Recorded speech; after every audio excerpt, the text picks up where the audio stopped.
Hey everyone, welcome back to this channel. तो आज continue करते हैं अपने चैप्टर रिटायरमेंट को। इससे पहले हमने दो कॉन्सेप्ट्स ऑलरेडी समझ लिए, एक तो गेनिंग रेशो न्यू रेशो का और दूसरा ट्रीटमेंट ऑफ गुडविल।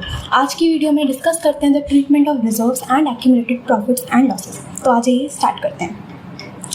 देखो, रिजर्व्स यानी कि जितने पार्टनर्स हैं उन्होंने मिलके कुछ पैसा जोड़ा है कि अगर फ्यूचर में कुछ भी लॉस होता है या कोई भी इमरजेंसी आती है तो आप उस टाइम पे उस पैसे को यूटिलाइज कर सकते हो। आप सपोज 3 पार्टनर्स हैं A, B, C और इन्होंने मिलके एक रिज़र्व बनाया सपोज 60,000 का। ठीक है, रिज़र्व बनाया, कुछ पैसा इन्होंने अलग से जोड़ा। अब अगर इन्होंने ये और इनकी रेशियो है सपोज 1:1:1। ठीक है, अब अगर इन तीनों पार्टनर्स ने इस रिज़र्व को अभी डिस्ट्रीब्यूट नहीं किया तो सपोज अगर बाद में C रिटायर हो जाए, ठीक है, और उन्होंने अभी तक रिजर्व को डिस्ट्रीब्यूट किया नहीं है, तो जब भी फर्म डिसॉल्व होगी तो इन रिजर्व्स को डिस्ट्रीब्यूट किया जाएगा और उस टाइम पे सी तो फर्म में होगा ही नहीं क्योंकि वो तो जा चुका है। तो ये रिजर्व जो 60,000 का है, क्या ये रिजर्व बस ए और बी लेकर चले जाएंगे, जो कि सी के साथ नाइंसाफ़ी है। सी के साथ तो धोखा हो गया क्योंकि इस रिजर्व में सी का भी कॉन्ट्रीब्यूशन था। तो रिटायरमेंट के केस में अगर कुछ भी रिजर्व्स होते हैं या कोई भी प्रॉफिट्स हैं तो उस केस में आप उन प्रॉफिट्स या उस रिजर्व को सभी पार्टनर्स के बीच डिस्ट्रीब्यूट कर देते हो इन देयर ओल्ड रेशो। ठीक है, कोई भी रिजर्व है, कोई भी प्रॉफिट या कोई भी लॉस है तो वो सभी पार्टनर्स के बीच में डिस्ट्रीब्यूट किए जाएंगे in their old ratio. Okay, तो इसकी एंट्री क्या बनेगी? इसकी एंट्री बनेगी रिजर्व्स अकाउंट डेबिट। अब वो चाहे वर्कमैन कॉम्पनसेशन रिजर्व हो, इन्वेस्टमेंट फ्लक्चुएशन रिजर्व हो, इसके बाद कॉन्टिजेंसी रिजर्व भी हो सकता है, जनरल रिजर्व भी हो सकता है। ठीक है, यहाँ पे लिख देती हूँ मैं WCR। ठीक है, आपके पास इन्वेस्टमेंट फ्लक्चुएशन रिजर्व है, कंटिजेंसी रिजर्व भी है। तो ये जितने भी रिजर्व्स हैं उनको डेबिट करोगे और अगर आपके पास प्रॉफिट एंड लॉस का क्रेडिट बैलेंस गिवन है तो उसको भी डेबिट कर दोगे। किसके बीच में? सभी पार्टनर्स के बीच में। A's capital account to B's capital account to C's capital account. ठीक है, ये किस रेशो में होगा? ओल्ड रेशो में। ओके, ठीक है, रिजर्व्स हैं या कोई भी आपके पास प्रॉफिट एंड लॉस का क्रेडिट बैलेंस है यानी कि प्रॉफिट है। ठीक है, उनको आपको क्या करना है? सभी पार्टनर्स के बीच में डिस्ट्रीब्यूट कर देना है इन देयर ओल्ड रेशो। ये रिजर्व्स और जो प्रॉफिट एंड लॉस का क्रेडिट बैलेंस है आपको लाइबिलिटी में देखने को मिलेगा, बैलेंस शीट की लाइबिलिटी साइड में। लाइबिलिटी में क्यों होता है? देखो, ये रिजर्व्स पार्टनर्स ने मिलकर बनाए और फर्म की रिस्पॉन्सिबिलिटी बनती है कि वो इन रिजर्व्स को पार्टनर्स के बीच में डिस्ट्रीब्यूट करे, तो ये फर्म के लिए एक लाइबिलिटी है। ठीक है, इसी तरह अगर कुछ भी प्रॉफिट होता है तो वो पार्टनर्स को ही दिया जाएगा।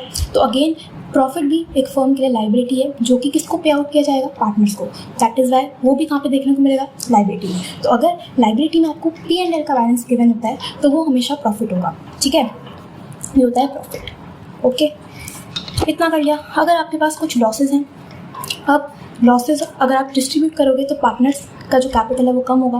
कैपिटल कम होता है डेबिट साइड में, तो एंट्री करोगे A's capital account debit, B's capital account debit, C's capital account debit to P&L का डेबिट बैलेंस। ठीक है, ये एसेट साइड में कितना होगा? डेबिट बैलेंस टू कोई अगर एडवर्टीजमेंट सस्पेंस है उसको भी आप क्रेडिट करोगे और अगर कोई डेफर्ड रेवेन्यू एक्सपेंडिचर गिवन है तो उसको भी डेबिट करोगे और क्रेडिट करोगे और पार्टनर्स के बीच में डिस्ट्रीब्यूट कर दोगे। अगेन ये जो P&L का बैलेंस है ये आपको एसेट साइड में गिवन होगा। एसेट साइड में क्यों? क्योंकि अगर कुछ भी लॉस होता है फर्म को तो वो लॉस पार्टनर से ही रिकवर किया जाएगा। तो इस केस में वो जो लॉस है वो फर्म के लिए एसेट हो जाएगा क्योंकि फर्म को इस टाइम पैसा मिलेगा। ठीक है, और पार्टनर्स का लॉस हो रहा है, पार्टनर्स से पैसा लिया जाएगा, इसलिए पार्टनर्स के कैपिटल अकाउंट को डेबिट किया है। ठीक है, तो ये सिंपल एंट्री हो जाती है किस रेशो में? ओल्ड रेशो में। ओके, चलो इसके बाद दो केसेस बनते हैं, दो टाइप के रिजर्व्स जिनका ट्रीटमेंट आपने पहले वाले चैप्टर्स चेंज इन PSR और एडमिशन में ही पढ़ा होगा। That is workman compensation reserve and investment fluctuation reserve. तो उनका ट्रीटमेंट देखते हैं वो कैसे होगा। तो सबसे पहले समझते हैं वर्कमैन कॉम्पनसेशन रिजर्व। देखो, वर्कमैन कॉम्पनसेशन रिजर्व होता क्या है कि एक फर्म में जितने वर्कर्स होते हैं अगर उनके साथ फ्यूचर में कुछ भी इमरजेंसी होती है, कुछ भी प्रॉब्लम होती है, कुछ भी इंजरी हो जाती है तो उस केस में फर्म उन्हें कुछ ना कुछ कॉम्पनसेट करती है जिसके लिए एडवांस में ही आप पैसा जोड़ के रखते हो और उसी रिजर्व को हम कहते हैं वर्कमैन कॉम्पनसेशन रिजर्व। ठीक है, इसका एग्जाम्पल ले लेते हैं। सपोज आपको WCR workman compensation reserve given है 60,000 और 3 पार्टनर्स हैं A, B और C जिनकी रेशो आपको दे रखी है 3:2:1। ठीक है, अब इसमें हम लोग कुछ केसेस बनाते हैं और उनकी एंट्रीज पास करते हैं। देखो फर्स्ट केस हम लेते हैं when no information is given या फिर नो क्लेम। दूसरा case workman compensation claim 30,000।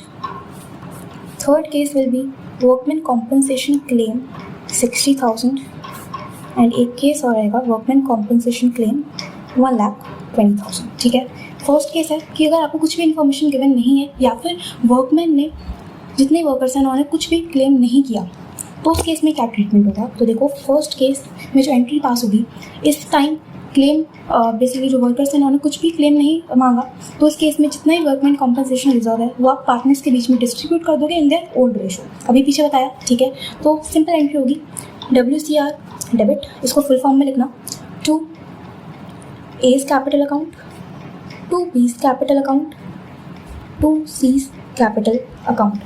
WCR है 60,000 और रेशो है 3:2:1, तो जब आप इसे डिस्ट्रीब्यूट करोगे तो होगा 30,000, 20,000 एंड 10,000। ठीक है, ये हो गया फर्स्ट केस जब वर्कमैन ने कुछ भी क्लेम नहीं किया। ओके, सेकंड है वर्कमैन कॉम्पेंसेशन क्लेम आपको गिवन है 30,000, यानी कि आपको WCR गिवन है, डेबिट कर दो उसे 60,000, वर्कमैन ने क्लेम किया है 30,000 का, तो ये आप लिखोगे टू वर्कमैन क्लेम 30,000। ठीक है, रिजर्व था 60,000 का जिसमें से आपने कितना पे कर दिया है 30,000, तो अभी भी आपके पास 30,000 का रिजर्व बाकी है जो कि आप पार्टनर्स के बीच में डिस्ट्रीब्यूट कर दोगे।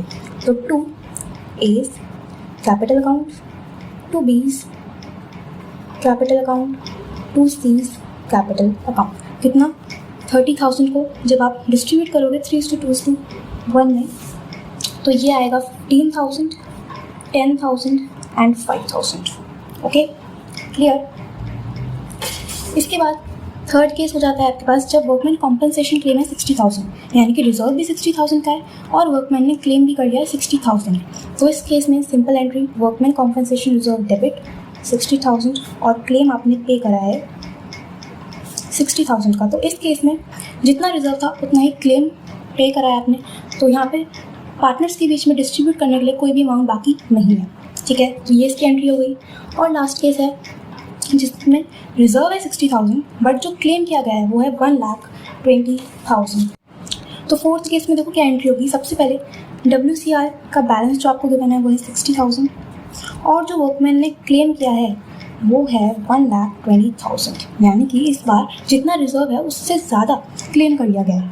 तो ये जो यहाँ पे 60,000 का डिफरेंस दिख रहा है इसको हम लोग रिकवर करते हैं एक new account that is revaluation account. ठीक है, ये है 60,000, ये एक तरह से लॉस है। ठीक है, ये पैसा जो है 60,000 ये लेके आएंगे पार्टनर्स। रिजर्व था 60,000 का बट वर्कमैन ने कितना क्लेम किया है 1,20,000, तो ये जो डिफरेंस है 60,000 का ये कौन लेके आएगा, पार्टनर्स लेके आएंगे और इसको हम शो करेंगे रीवैल्यूएशन अकाउंट्स। ठीक है, अब जब पार्टनर्स पैसा लेके आएंगे तो उनका कैपिटल कम होगा, कैपिटल डिक्रीज होता है डेबिट साइड में, तो एंट्री करोगे A's capital account debit, B's capital account debit, C's capital account debit to revaluation account 60,000 और इसको ओल्ड रेशो में डिस्ट्रीब्यूट करो तो आएगा 30,000, 20,000 एंड 10,000। ठीक है, रीवैल्यूएशन अकाउंट अगर यहाँ पे डेबिट हुआ है तो यहाँ पे क्रेडिट भी होगा। ओके, ये वाला केस समझ में आया कि रिजर्व है 60,000 का बट क्लेम ज़्यादा किया गया है, तो जो डिफरेंस है उसको आप रीवैल्यूएशन अकाउंट से कवर करोगे और ये रीवैल्यूएशन का जो पैसा है ये पार्टनर्स लेके आएंगे। ठीक है, तो ये चार केसेस इस WCR में बन जाते हैं। तो आई होप आप लोगों को ये वाला टॉपिक क्लियर हुआ होगा। इसके बाद जो सेकंड टाइप का रिजर्व आता है वो है इन्वेस्टमेंट फ्लक्चुएशन रिजर्व। देखो इन्वेस्टमेंट फ्लक्चुएशन रिजर्व क्या है कि जो इन्वेस्टमेंट है उसकी वैल्यू ऊपर नीचे होती रहती है। कि मैंने सपोज आज कोई प्रॉपर्टी खरीदी है 1 लाख की, तो उसकी वैल्यू फ्यूचर में ज़्यादा भी हो सकती है और कम भी हो सकती है। तो उसी को रिकवर करने के लिए हम एक रिजर्व बनाते हैं कि अगर फ्यूचर में वैल्यू कम भी होती है तो उसके लिए उस लॉस को रिकवर करने के लिए जो रिजर्व बनाया जाता है वो है आपका इन्वेस्टमेंट फ्लक्चुएशन रिजर्व। ठीक है, तो इसमें एग्जाम्पल ले लेते हैं। सपोज आपको IFR गिवन है, यानी कि इन्वेस्टमेंट फ्लक्चुएशन रिजर्व गिवन है 60,000। ठीक है, और 3 पार्टनर्स हैं A, B, C जिनकी रेशो है सपोज 3:2:1। इसके बाद आपको इन्वेस्टमेंट की बुक वैल्यू गिवन है, यानी कि आपको जो बैलेंस शीट की एसेट साइड में वैल्यू गिवन है वो है सपोज 1 लाख। अगेन इसमें हम कुछ केसेस बनाते हैं। सबसे पहले when no information is given. दूसरा case when market value is 80,000। Third case when market value is 40,000। Fourth case when market value is 20,000, and the last case will be when market value is 1,20,000। ठीक है, IFR given है 60,000, 3 partners हैं, उनकी ratio है 3:2:1। Investment की जो book value है यानी कि जो ओरिजिनल वैल्यू है वो है 1 लाख। उसके बाद आपको ये केसेस गिवन है। तो सबसे पहला case when no information is given, मतलब कि मार्केट में क्या वैल्यू है उसमें आपको कुछ भी इन्फॉर्मेशन दी नहीं है, मतलब कि जो बुक वैल्यू थी वही आपकी मार्केट वैल्यू है, सेम वैल्यू है। तो उस केस में क्या ट्रीटमेंट होगा, क्या एंट्री होगी? तो देखो, अगर इन्वेस्टमेंट की वैल्यू में कुछ भी चेंज नहीं आया है तो ये जो रिजर्व बनाया है ये सिंपली पार्टनर्स के बीच में आप डिस्ट्रीब्यूट करोगे। तो एंट्री होगी IFR account debit to A's capital account to B's capital account to C's capital account. Reserve है 60,000 का, उनकी ओल्ड रेशियो में डिस्ट्रीब्यूट कर दो तो ये आएगा 30,000, 20,000 एंड 10,000। ठीक है। Second case when market value is 80,000, यानी कि बुक वैल्यू थी 1 लाख, उसकी मार्केट में वैल्यू हो गई है 80,000, यानी कि इन्वेस्टमेंट की वैल्यू कम हुई है। ठीक है, इन्वेस्टमेंट की वैल्यू कम हुई है, हमारे पास रिजर्व है तो उसमें से उस लॉस को रिकवर कर लेंगे। आपके पास IFR है 60,000। अब देखो, बुक वैल्यू थी 1 लाख, मार्केट वैल्यू हो गई है 80,000, तो मुझे यहाँ पे लॉस हुआ है 20,000 का। इन्वेस्टमेंट की वैल्यू 20,000 से कम हो रही है। इन्वेस्टमेंट आपके लिए एसेट है तो एसेट डिक्रीज होता है क्रेडिट साइड पे, तो यहाँ पे आएगा टू इन्वेस्टमेंट कितने से कम हुआ है, 20,000 से। ठीक है, तो 20,000 की वैल्यू हम इस IFR में से रिकवर कर रहे हैं। बैलेंस बचा यहाँ पे 40,000 का, जिसको हम पार्टनर्स में डिस्ट्रीब्यूट करेंगे। तो to A's capital to B's capital to C's capital. इसको ये जो 40,000 का बैलेंस है या 3:2:1 में डिस्ट्रीब्यूट कर दोगे। ठीक है। इसके बाद third case when market value is 40,000। अब अगेन IFR है हमारे पास 60,000 का। ठीक, और मेरी जो इन्वेस्टमेंट की वैल्यू है पहले 1 लाख की थी, अब मार्केट में वैल्यू हो गई है 40,000, यानी कि 60,000 से मेरी इन्वेस्टमेंट की वैल्यू कम हुई है। इन्वेस्टमेंट आपका कम हो रहा है, एसेट कम हो रहा है, तो वो क्रेडिट होगा टू इन्वेस्टमेंट। कितने से कम हो रहा है, 1 लाख का 40,000 हो गया है, तो यानी कि 60,000 से। तो इस केस में IFR जितना था उतना ही आपकी इन्वेस्टमेंट की वैल्यू कम हुई है, तो यहाँ पे पार्टनर्स के बीच में डिस्ट्रीब्यूट करने के लिए कोई भी अमाउंट बाकी नहीं है, तो ये सिंगल एंट्रीज की हो जाती है। इसके बाद फोर्थ केस है हमारे पास जब मार्केट वैल्यू हुई है 20,000, यानी कि इन्वेस्टमेंट की वैल्यू है 1 लाख, मार्केट में वैल्यू है 1 लाख, सॉरी बुक वैल्यू है 1 लाख और मार्केट में हो गई है 20,000, यानी कि 80,000 से आपकी वैल्यू कम हो चुकी है। ठीक है, अब देखो IFR गिवन है हमें 60,000 और इन्वेस्टमेंट की वैल्यू कम हुई है हमारी 80,000 से, तो उस केस में हमारे पास IFR का बैलेंस तो कम है, तो इस लॉस को रिकवर करने के लिए हम अकाउंट ओपन करेंगे, दैट इज रीवैल्यूएशन अकाउंट 20,000। और ये रीवैल्यूएशन का जो पैसा है ये पार्टनर्स ही लेके आएंगे, तो पार्टनर्स के कैपिटल को कम करोगे, डेबिट करोगे, तो इसमें एक और एंट्री आएगी A's capital account debit, B's capital account debit, C's capital account debit to revaluation account. Revaluation का था 20,000 और यही पार्टनर्स के बीच में आप डिस्ट्रीब्यूट करोगे इन देयर ओल्ड रेशियो 3:2:1। ठीक है, इस केस में क्या हुआ कि IFR की वैल्यू थी 60,000 बट इन्वेस्टमेंट कम हो रही है 80,000 से, तो जो डिफरेंस है वो रीवैल्यूएशन अकाउंट से हम कवर करेंगे और वो पैसा लेके आएंगे पार्टनर्स। ओके, इसके बाद लास्ट केस बनता है फिफ्थ केस कि जब बुक वैल्यू तो 1 लाख है बट मार्केट में वैल्यू 1,20,000 हो गई है, यानी कि यहाँ पे इन्वेस्टमेंट की वैल्यू इंक्रीज़ हो गई है। तो अगर आपकी इन्वेस्टमेंट की वैल्यू इंक्रीज़ हो रही है यानी कि आपका एसेट इंक्रीज़ हो रहा है तो उसको आप डेबिट करोगे, तो इन्वेस्टमेंट अकाउंट डेबिट कितने से हो रहा है 20,000 से, इसको आप डालोगे रीवैल्यूएशन अकाउंट में।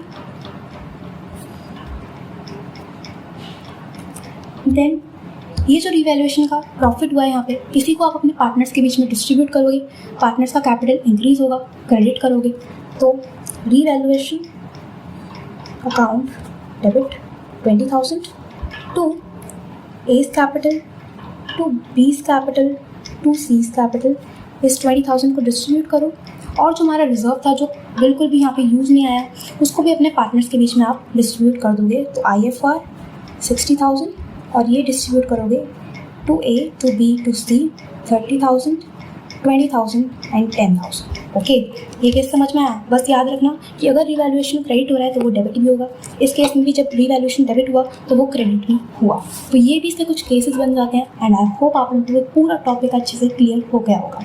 तो इस वीडियो में बस इतना ही। नेक्स्ट वीडियो में रिवैल्यूएशन अकाउंट होता क्या है, किस तरह बनता है, उसको डिस्कस करेंगे और चैप्टर हो जाएगा कंप्लीट। तो आज के लिए बस इतना ही। Stay happy, stay connected. Thank you so much.